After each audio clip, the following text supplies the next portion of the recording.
This fourth installment was directed by Chris Renaud, who previously directed the first two Despicable Me movies, The Lorax, and both the Secret Life of Pets films.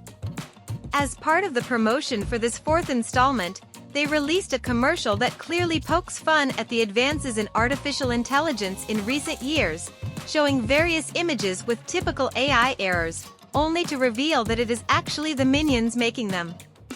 As a fun fact, on one of the screens, we see a parody of the legendary Mickey Mouse short, Steamboat Willie.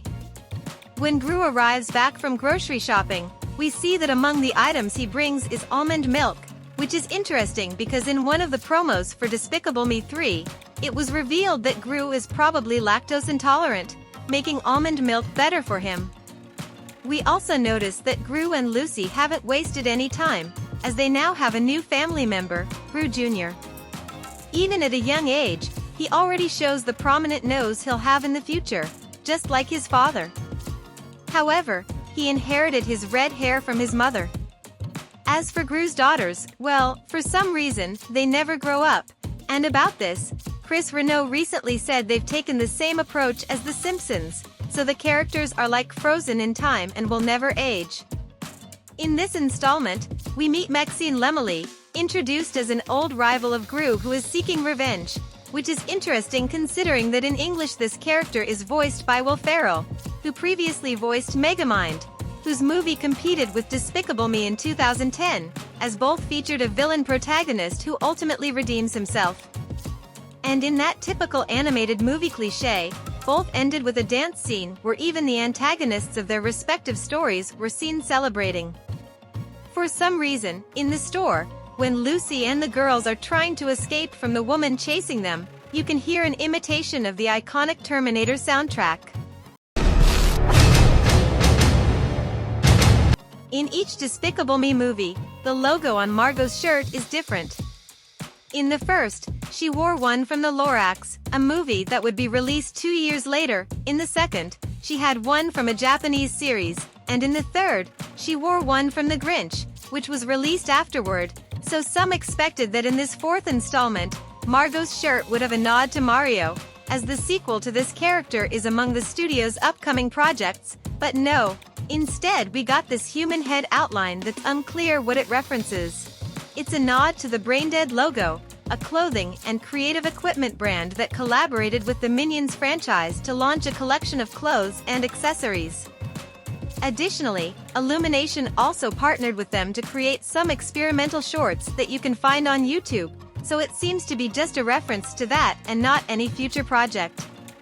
We see Gru wearing an Apollo shirt that seems to be a parody of the Lacoste ones, except instead of the iconic crocodile, Gru has a turtle. In this installment, we meet Poppy Prescott, an aspiring supervillain who admires Gru and has an alliterative name like a comic book character. Additionally, we notice that her attire and belongings are often pink, matching her characteristic letter. Being a lover of villainy, we see several references to previous franchise villains in her treehouse. For example, there's a poster of Bell Bottom, the leader of the Vicious Six we met in the Minions sequel. We also see some action figures of the other members and even one of Balthazar Bratt, the antagonist from Despicable Me 3. With this new installment, Despicable Me joins those franchises that have reached their fourth part, although if we include the Minions movies, it would be the sixth, but we'll only consider the main series.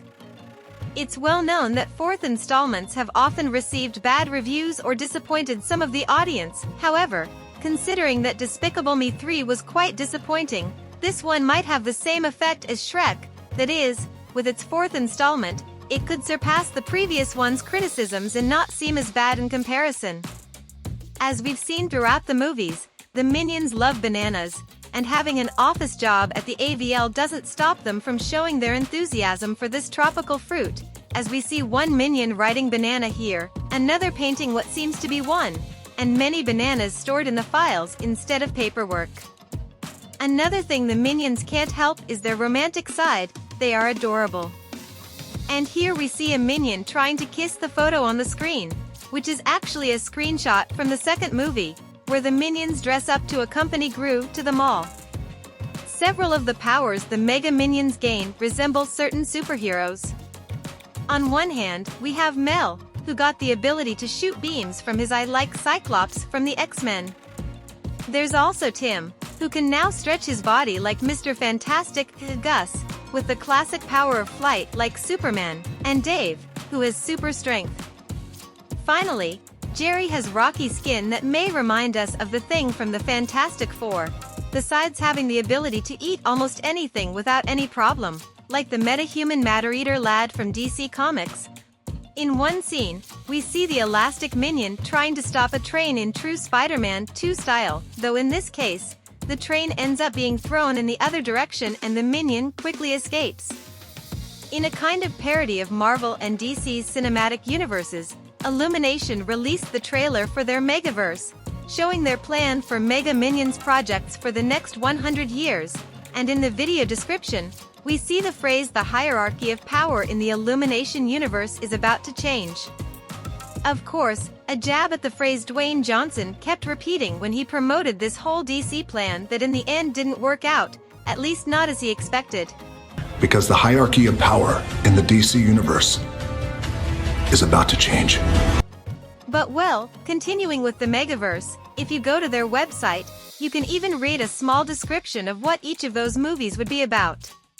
And of course, some of the titles and premises are parodies of other movies, like Multiverse of Margot's, a parody of Doctor Strange's sequel, or this one that parodies Mad Max, Fury Road.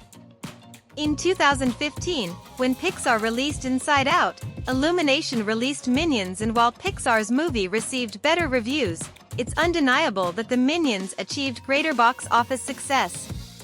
Although, of course, these creatures were already part of an established franchise, unlike Inside Out at that time, so this 2024 will have a slightly fairer battle. Inside Out 2 has already premiered and is achieving enormous success that keeps growing, so we'll soon know if Pixar has gotten its revenge or if the popularity of the Minions is enough to keep the crown within the studio. Thanks for making it to the end of the video. Subscribe to get notifications when we upload a new video. See you next time.